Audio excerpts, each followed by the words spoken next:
Right, so moving swiftly on then to item 5, and there are some parallels with this one because it's entitled Safeguarding, and actually quite importantly with regards the Your Views survey that I issue throughout West Yorkshire, it has seen a growing level of importance for people that complete the survey. Around about 70% now say that safeguarding is important for them. And in terms of the cover report, you see there's quite a lot of detail in there regarding the various things that myself and this office is involved in, including the Domestic and Sexual Abuse Board, which brings partners together across West Yorkshire, as well as scrutiny panels connected to that.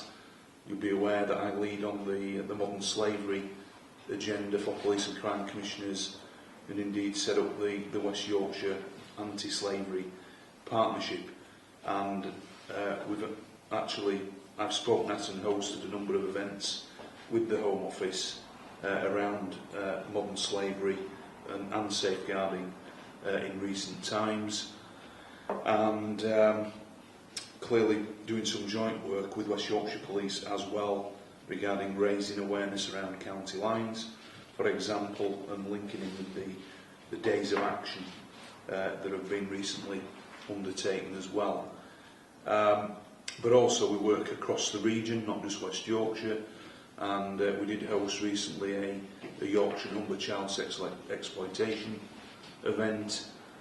We try to share best practice and information wherever we can, and again I spoke recently at an event at the National Coal Museum entitled ACEs, Spaces and Learning, looking at adverse childhood experiences.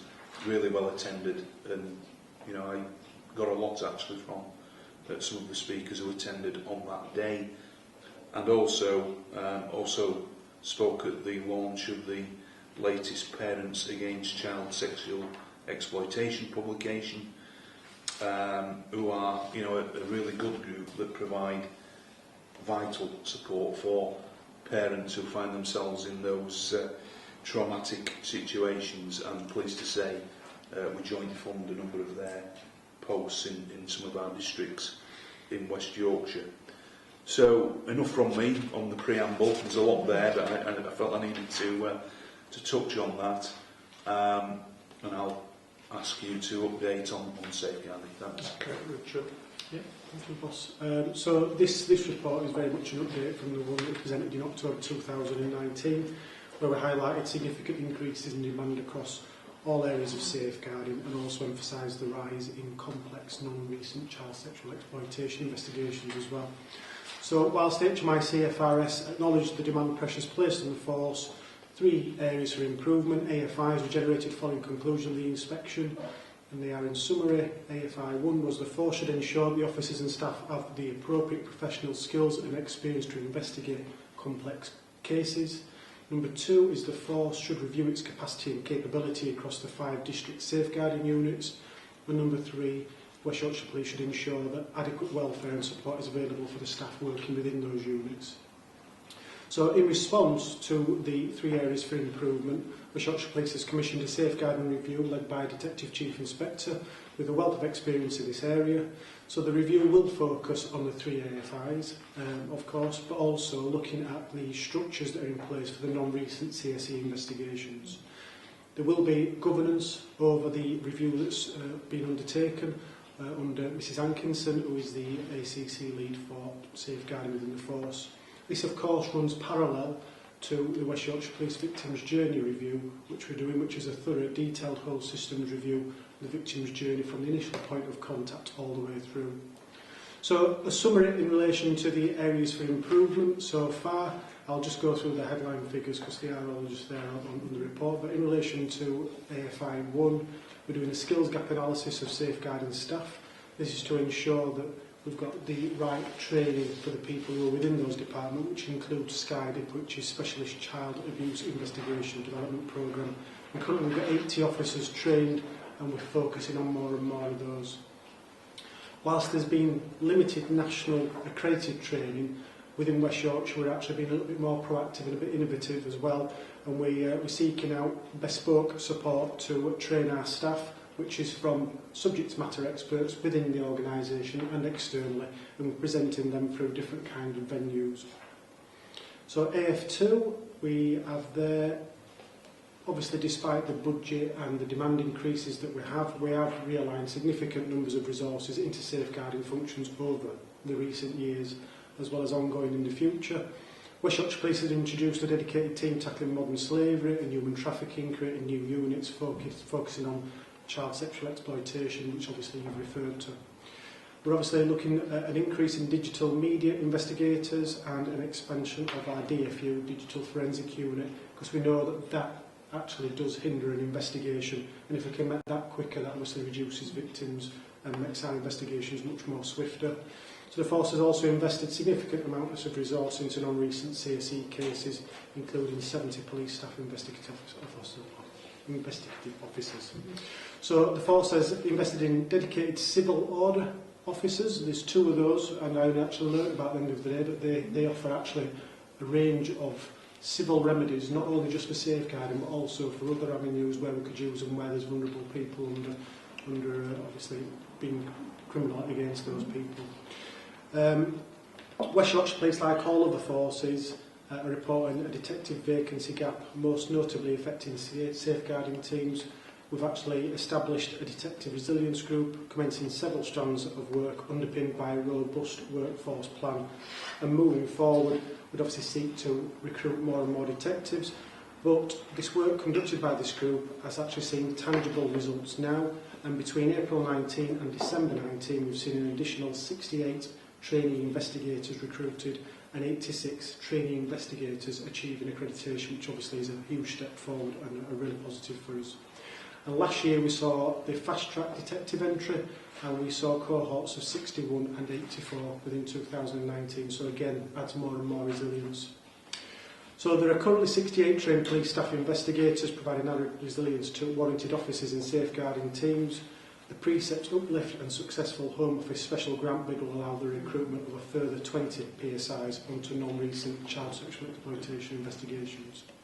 So AFI3, which is really important, is looking after the people who've been there. We do recognise the importance of it and the stress that that kind of environment can put on people, and we've ensured that despite high demand, safeguarding supervisors are equipped to fulfil wellbeing responsibilities, which is speaking to staff, getting to know the workloads that's in there and getting to know what kind of direction that staff need, but also ensuring that our occupational health unit is sufficiently staffed and robust enough to support our staff.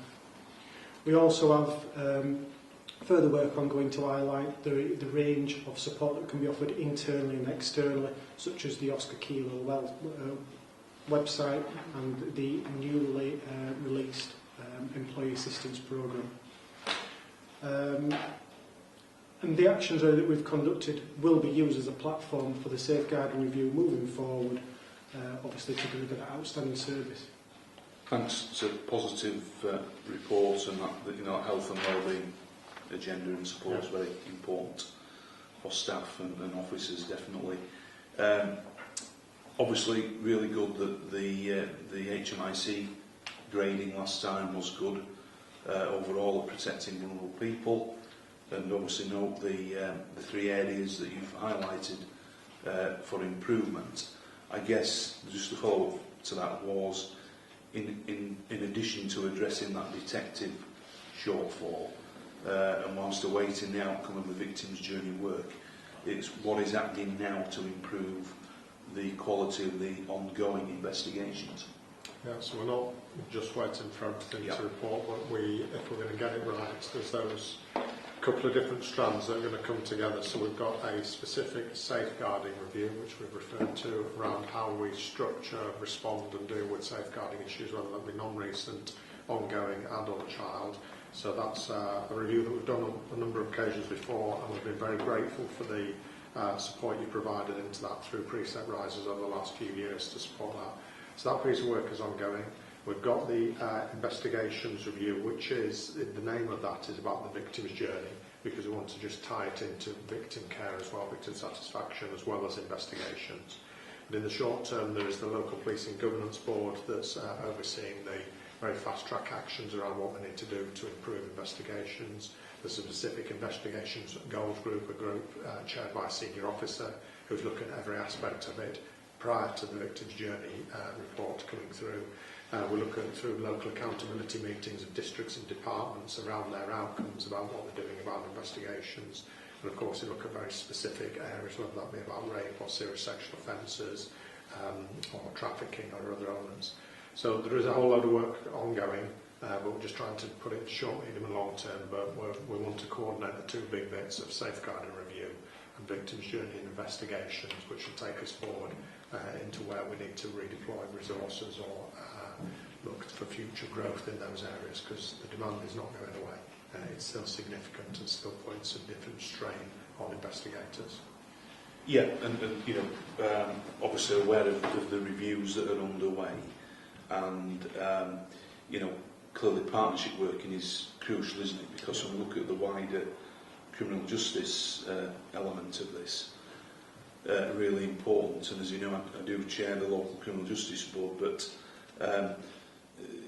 clearly it's really just trying to make sure that these reviews do sort of highlight where some of our partner agencies may well be falling down, because I know we've recently discussed, John, our frustrations on other parts of the criminal justice system, but I guess from a policing point of view, it's just trying to make sure that we're doing whatever we can, and clearly if we need to address others, whether that's in the CPS or the courts or wherever, then we're in a good position to do that, because body-worn video, for example, is, you know, something that we've invested in very heavily, and it's very welcome.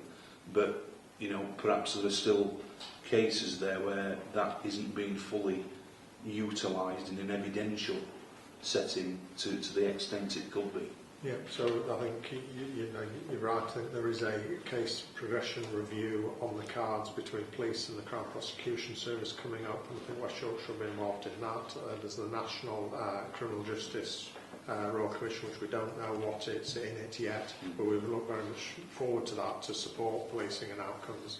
And you're right, if you speak to any frontline operational police officer, they'll have as many frustrations with other agencies as they have with their own workloads and their own pressures, and that's not a criticism, it's just a sign of the pressures on the system.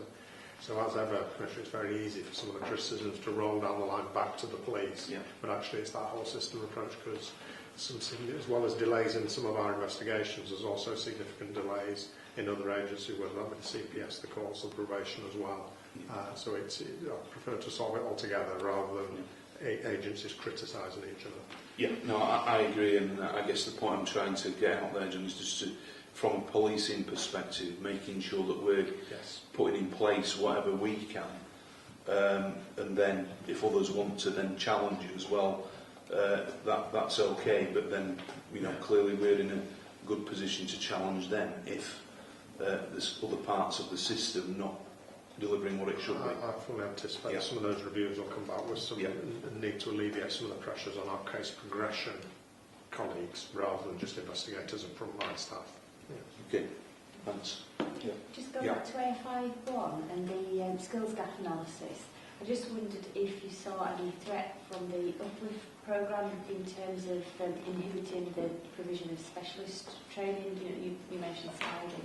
Yeah, I mean we've had to through the growth of the preceptors assisted with, we've had to put more safeguarding and more detective trainers into that for those specialist reasons. So there is a potential conflict, but actually it's a good conflict in that we'll get more detective training, more safeguarding training going out, and we'll work them alongside each other. So Kate Sims and Angela Williams are balancing that off to say what we're doing with new police officers as well as training the detectives and the safeguarding staff. So they've got it, it's a good point, and they've got it all hand in hand, and they'll sort of work alongside each other to get as many out the other end as they can. Excellent. Thank you. Thanks for that report and update.